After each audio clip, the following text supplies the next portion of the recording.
ఓం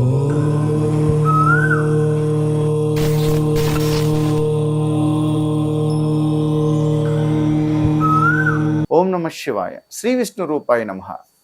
చాలామంది ఆడవారు అంటే పెళ్లి కాని వారు కుమారి కావచ్చు, పెళ్ళైన శ్రీమతి కావచ్చు, పెద్దవారు కావచ్చు, ఏదైనా పనుల మీద బయట తిరుగుతూ ఉంటే, అంటే అది ఏదైనా ఆఫీసెస్ కావచ్చు, ఏదైనా పొలిటీషియన్స్ దగ్గర కావచ్చు, ఏదైనా వర్క్ పని మీద కావచ్చు, బంధువులలో కావచ్చు, మనం ఎక్కడికైనా కావచ్చు, పనులు ఏమీ అవ్వట్లేదు అని అనుకున్నప్పుడు మీరు ఏం చేయాలి అంటే, పొద్దున్నే నిద్రలేసి తలస్నానం చేసి, మీరు స్నానం చేసేటప్పుడు ఆ వాటర్లో కొద్దిగా కల్లుప్పు, ఓ పువ్వు, వీలుంటే కొద్దిగా పసుపు, ఇవి మూడే వేయాలి.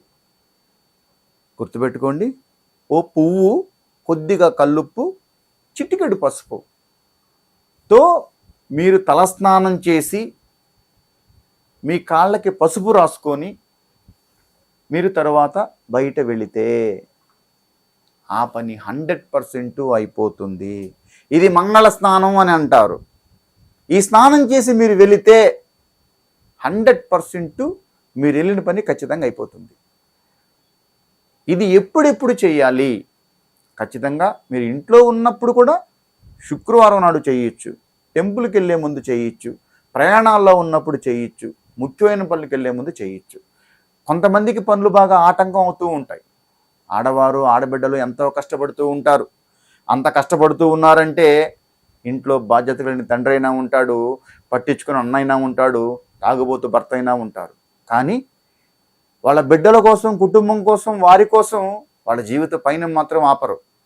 అలా కష్టపడుతూ ఉన్న ఆడబిడ్డల కోసం ఓ రహస్య పరిహార శాస్త్రంలో చూసి చెప్పబడిందే ఈ చిన్నపాటి ట్రిక్. ముఖ్యమైన పనులు మీరు ఆటంకాలు అవుతూ ఉన్నాయి అని అనుకున్నప్పుడు, మీరు స్నానం చేస్తున్నప్పుడు, ఇది ఖచ్చితంగా తలస్నానంతో మాత్రమే ఫలిస్తుంది. మీరు మామూలు స్నానం చేస్తే ఈ పూజా ప్రభావం ఫలించదు. కనుక మీరు స్నానం చేస్తున్నప్పుడు అందులో కొద్దిగా కల్లుప్పు, చిటికెడు పసుపు, ఓ పువ్వు వేసుకొని స్నానం చేసి మీ అరికాళ్ళకి కొద్దిగా పసుపు పూసుకొని బయలుదేరితే 100% మీ పని అయిపోతుంది. కృష్ణార్పణం.